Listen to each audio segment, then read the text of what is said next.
रक्षा मंत्री राजनाथ सिंह ने पाकिस्तान और चीन को दो टूक कहा, भारत को कमजोर समझने की भूल कोई न करे। गलवान को लेकर लगाए विपक्ष के आरोपों पर राजनाथ ने कहा, देश की सुरक्षा की कीमत पर बीजेपी कभी राजनीति नहीं करेगी, ऐसी राजनीति को हम ठोकर मार देंगे। TV9 कॉन्क्लेव में बंगाल चुनाव को लेकर मचे घमासान से लेकर किसानों के आंदोलन पर किसने और क्या कहा, देखते हैं top 9 TV9 conclave.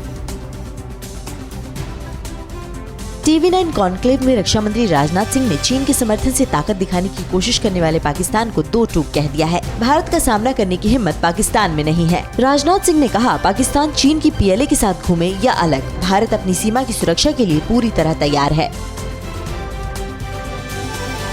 TV9 conclave में रक्षा मंत्री राजनाथ सिंह ने पाकिस्तान को चेताते हुए अपने देशवासियों से कहा कि LOC की चिंता करने की जरूरत नहीं है। हमारे जवान मुंहतोड़ जवाब दे रहे हैं।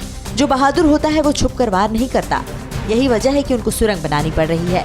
कश्मीर का विकास देख, POK से भी ऐसे विकास की डिमांड होगी। TV9 कॉन्क्लेव में रक्षा मंत्री राजनाथ सिंह ने चीन को लेकर बड़ा बयान दिया है। राजनाथ सिंह ने कहा कि चीन की मंशा पर भारत के किसी नागरिक को कोई संदेह नहीं है। चीन से कमांडर लेवल के साथ डिप्लोमेटिक लेवल पर भी बातचीत चल रही है। बातचीत के नतीजे आने के बाद ही आगे की रणनीति तय की जाएगी। TV9 कॉन्क्लेव में रक्षा मंत्री राजनाथ सिंह ने देश के दुश्मनों को सख्त चेतावनी दी। चीन और पाकिस्तान के दुस्साहस पर उन्होंने कहा, LAC से LOC तक हर स्थिति के लिए भारत तैयार है। कोई चिंता की बात नहीं है। भारत ने कभी दुनिया के किसी भी देश की 1 इंच जमीन पर कब्जा नहीं किया है, लेकिन कोई छेड़छाड़ करेगा तो भारत चुप नहीं बैठेगा।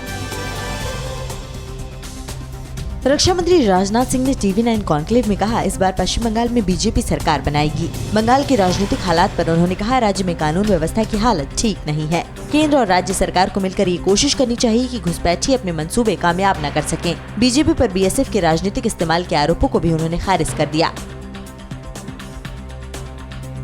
TV9 कॉन्क्लेव में पश्चिम बंगाल के राज्यपाल जगदीप धनखड़ ने कहा कि बंगाल में इस बार बड़ा बदलाव होगा।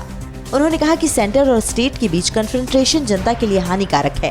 इस टकराव के चलते बंगाल के किसान PM किसान योजना से वंचित हैं। उन्होंने कहा, CM ममता बनर्जी उन पर फैसले थोप नहीं सकती। TV9 कॉन्क्लेव में केंद्रीय मंत्री प्रकाश जावड़ेकर ने कहा कि भगवान राम के नाम पर ममता बनर्जी की नाराजगी हैरान करने वाली है। उन्होंने कहा कि राम का नाम देश की संस्कृति और विरासत से जुड़ा है। जय श्री राम कोई चुनावी नारा नहीं है। जावड़ेकर ने कहा कि बंगाल में CM ममता बनर्जी ने कट मनी राज स्थापित किया है। अब TMC जाएगी और BJP आएगी। TV9 कॉन्क्लेव में यूपी के डिप्टी CM केशव प्रसाद मौर्य ने कहा कि किसानों की भलाई के लिए PM ने सबसे ज्यादा काम किया है।